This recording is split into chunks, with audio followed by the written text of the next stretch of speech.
حکومت کا موقف کیا تھا جی؟ حکومت نے عمران خان کو شفا انٹرنیشنل ہسپتال منتقل کرنے کی مخالفت کر دی ہے۔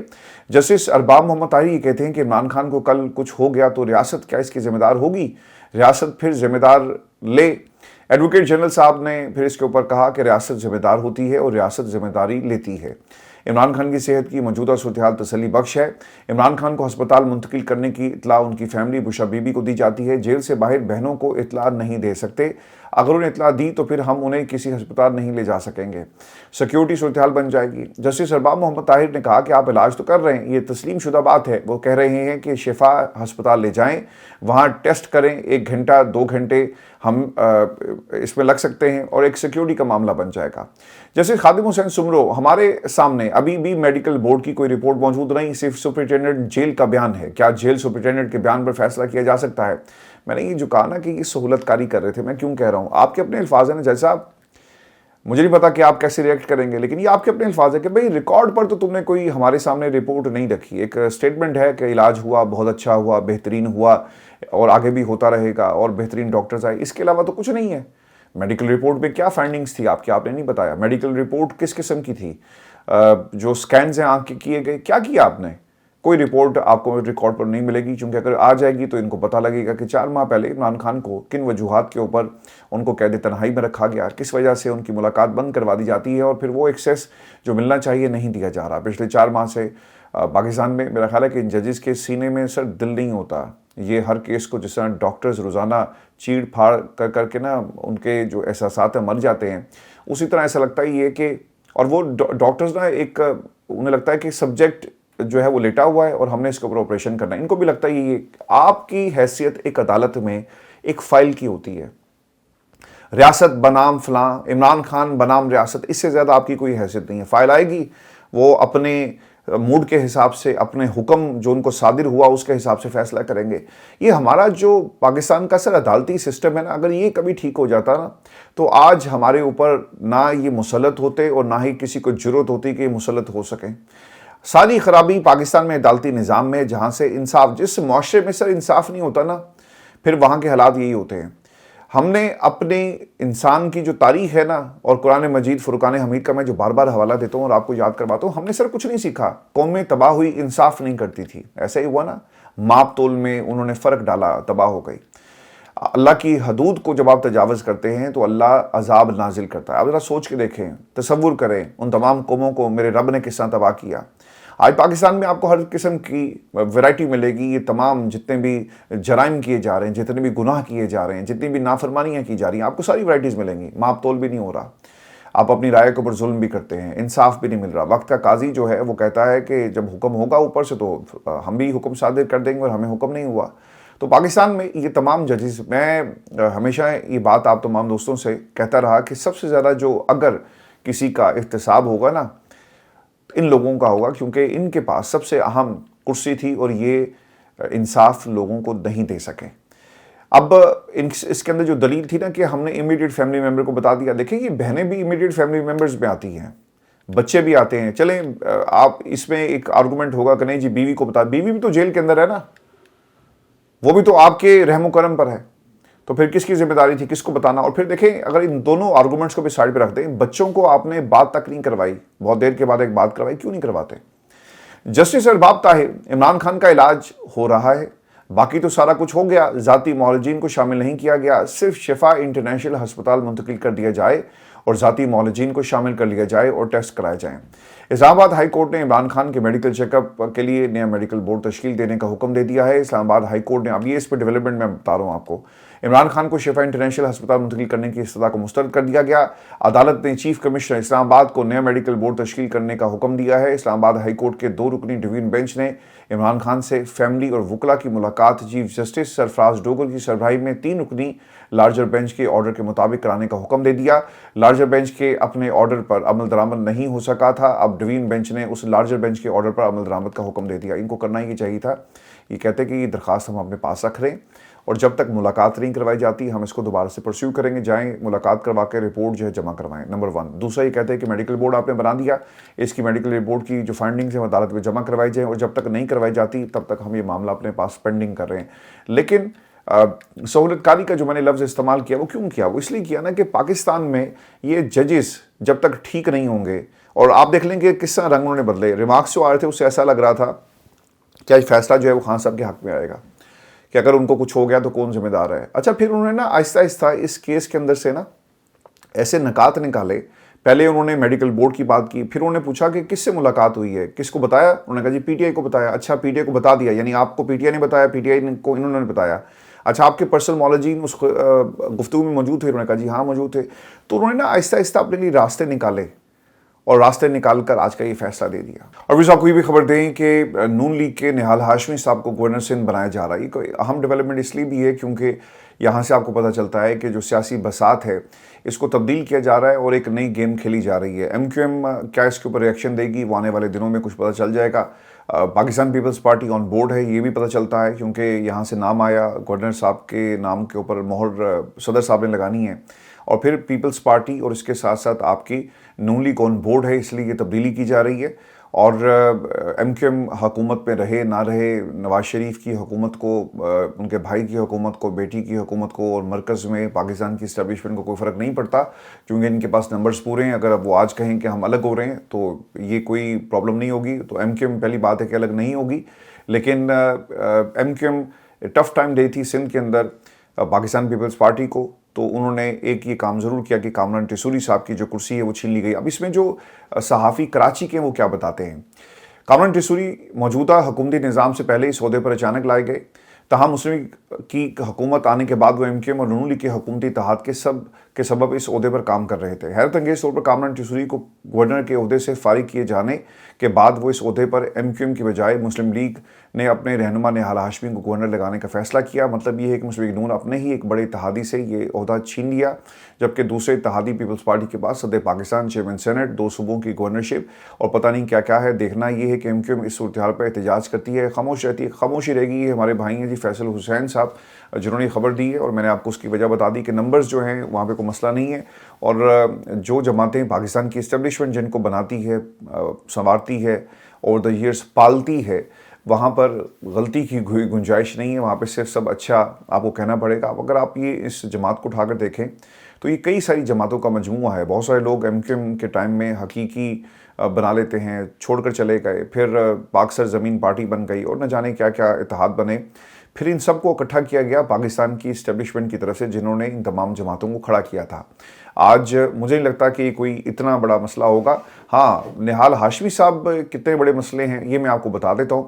اور دوستو نہال ہاشمی صاحب کی میری نا متعدد دفعہ ملاقاتیں بھی رہی ہیں لندن میں، جب نواز شریف صاحب لندن میں بیمار تھے بقول نون لیگ کے اور بقول ان کے بچوں کے کہ وہ بہت بیمار ہیں، تو نہال ہاشمی صاحب لندن میں ایون فیلڈ اپارٹمنٹ کے باہر کھڑے رہتے تھے، لیکن ان کو اندر آنے کی اجازت نہیں تھی۔ اس مقام پر جب یہ واقعہ پیش آیا، ان کو نواز شریف صاحب نے ہاتھ میں لایا اور پھر حسین کو کہا کہ ان کی طرف اشارہ کر کے کہ ان کو ملیں، تو ہوتا اچھا کہ ان کو اندر لے جاتے کہ آؤ نہال تم اتنی دور آئے ہو اور بیٹھو بات کریں، لیکن ایسا نہیں ہوا، اور ان کو دروازے پہ جو ان کے ساتھ سلوک ہوا پوری دنیا نے اس کو رپورٹ کیا۔ میں خیر اس کا عینی شاہد ہوں، وٹنس ہوں، جو میں نے سب کچھ دیکھا۔ اب نہال ہاشمی صاحب کتنی بڑی پرابلم بن سکتے ہیں، یہ سوال پاکستان کی طاقتور حلقوں سے ہر اس شخص کا ہے، کیونکہ انہوں نے ماضی میں کیا کچھ کہا پاکستان کی فوج کے بارے میں، ذرا سنیں۔ 8 لاکھ فوج نے 1 انچ زمین نہیں حاصل کیا، 1 انچ، مگر سیاسی جدوجہد سے قائد اعظم محمد علی جناح نے پورے پاکستان کو تشکیل دے دیا۔ تو یاد رکھیے گا 1 انچ زمین کوئی مجھے لے کے دکھائے، 1 انچ ناممکن ہے، لے ہی نہیں سکتے، بس دکھانے کا ایٹم بم ہے، دکھانے کے F-16 ہے، استعمال نہیں کر سکتے آپ نے سن لیا، یہ الفاظ تھے۔ اچھا یہ ان کا صرف معاملہ نہیں ہے، نواز شریف صاحب بھی ایسی تقریریں کر چکے ہیں، مریم نواز کی تقریریں بھی موجود ہیں، وردی کے پیچھے کیا ہے یہ سب باتیں ہم نے سنی ہیں، ان کی زبان سے سنی ہیں، لیکن مسئلہ یہاں پہ یہ ہے کہ جب ہم کہتے ہیں نا کہ پاکستان کی فوج کے بارے میں بات نہیں کریں گے، اسٹیبلشمنٹ کے خلاف بات نہیں کریں گے، اور جو لوگ کرتے ہیں ان کے خلاف کیسز بنتے ہیں، اچھا یہاں تک تو بات سمجھ میں آتی کہ نہیں کریں گے، لیکن یہ کیا ہوتا ہے کہ ایک رجیم کے اندر جنرل باجوہ کا جب ٹائم تھا تو اس کے خلاف بات نہیں کریں گے، جب رجیم چینج ہوتی ہے تو پچھلوں کے بارے میں جو مرضی کہتا رہے، آپ کو اجازت ہوتی ہے، آپ لوگوں کا ایک ٹریک ریکارڈ ہے نا، تو یہ ایسے بیانات کے بعد اس بیگج کو کیا اٹھانے کی تیاری کر لی گئی، یہ سب سے اہم سوال ہے۔ نواز شریف نے بھی یہ باتیں کہی اور وہ آج بھی بند کمروں میں یہی تقریباً خیالات ان کے موجود ہوں گے. نہال ہاشمی صاحب کی پرانی سٹیٹمنٹس موجود ہیں جو اس وقت سوشل میڈیا پر لوگ شیئر بھی کر رہے ہیں. تو کیا ان سٹیٹمنٹس کے بعد جو انہوں نے ماضی میں پاکستان کے اثاثوں کے بارے میں بات کی، پاکستان کی فوج کے بارے میں نہیں، پاکستان کے اثاثے ایٹم بم، F-16 1 انچ زمین نہیں لے سکتے، تو کیا انہیں ایک آئینی عہدے پر بٹھایا جا سکتا ہے؟ تو میرا خیال ہے کہ جب انہیں سوٹ کرتا ہے نا ان لوگوں کو، یہ وہی کام کرتے ہیں. اور دوستو اس ملک کے ساتھ نا یہ پہلی دفعہ ظلم نہیں ہوا. میں نے نواز شریف صاحب کو کئی برس یہاں پہ لندن میں ان کو کور کیا، اور یہ وہ دن تھے جب پاکستان کی آنے والے دنوں میں تقدیر کا فیصلہ ہو رہا تھا. ایک نئے اتحاد بن رہے تھے اسٹیبلشمنٹ اور سیاسی جماعتوں کے، نواز شریف صاحب اس کو لیڈ کر رہے تھے، سیاسی جماعتیں، PDM کی حکومت اور بہت سارے معاملات. تو ہمیں لگتا یہ تھا کہ نواز شریف صاحب یہاں پر بیٹھ کر دنیا کے بڑے بڑے اخبارات کو انٹرویوز دیں گے، ٹیلی ویژن چینلز کو بلائیں گے، انٹرنیشنل صحافیوں کا ان کے ساتھ انٹریکشن ہوگا. اور نواز شریف پاکستان کے 3 بار کے وزیر اعظم ہیں، تو یقیناً وہ یہاں پہ ایک طوفان برپا کر دیں گے. لیکن طوفان کیا برپا کرنا تھا، یہاں پہ کچھ مخصوص قسم کی شخصیات ان کے ساتھ ہمیشہ رہی، اور دعوتیں چلی ہیں. کوئی آلو گوشت کھا رہا ہے، کبھی حلیم کی، اور اس طرح کی ہم نے خبریں سنی اور دیکھا بھی. پتیلے آ رہے ہیں، پتیلے جا رہے ہیں، KFC آ رہا ہے، KFC جا رہا ہے، یہی ہم نے سر دیکھا. نواز شریف صاحب نے جو 5 سالوں میں رہ کر کام کر سکتے تھے وہ نہیں کیا. اس کی وجہ کیا ہے کہ آپ کا ایک انٹلیکٹ ہوتا ہے، آپ کی ایک سیاسی تربیت ہوتی ہے. اگر چلیں تربیت چھوڑیں، آپ کبھی نواز شریف صاحب سے یہ پوچھ لیں کہ کوئی کتاب کبھی انہوں نے پڑھی ہے؟ نہیں پڑھی ہوگی. مجھے یقین ہے کہ کوئی کتاب انہوں نے نہیں پڑھی ہوگی، نہ کبھی ہم نے ان کا یہ کوئی حوالہ سنا کہ انہوں نے فلاں کتاب کا حوالہ ہمارے سامنے رکھا ہو. جس لیڈر کو یہ نہیں پتا کہ پوری دنیا میں اس سے جنگ لگی ہوئی ہے، اور جو ازبکستان کا جب صدر آیا تو کیا ہوا، یہ غور کیجئے گا. نواز شریف وزیر اعلیٰ پنجاب مریم نواز شریف سے ازبکستان کے صوبے تاشقند کے گورنر کی ملاقات ہوئی، 7 رکنی وفد کے ہمراہ ملاقات ہوئی. گورنر تاشقند نے ازبکستان کے صدر کی طرف سے پاکستانی عوام بالخصوص اہل پنجاب کے لیے ایک تمناؤں کا پیغام بھیجا. ازبک پلاؤ کی تعریف پر گورنر تاشقند کا اظہار مسرت، پاکستان باورچیوں کی ٹریننگ کے لیے ازبک شیف بھیجنے کی پیشکش کی. نواز شریف نے کہا کہ پاکستانی ازبکستان کے علمی اور ثقافتی ورثے پر فخر کرتے ہیں. سمرقند ماضی کی طرح آج بھی علم و ہنر کا مرکز و محور ہے. ازبکستان کے کھانے بالخصوص پلاؤ پاکستانیوں کی مرغوب کھانوں میں شامل ہوتا ہے. تو یہ ہیں ہمارے باؤجی. میں اس سے زیادہ کیا اس پہ بات کروں، اپنا خیال رکھیے گا. اجازت دیجیے، اللہ نے کے بعد.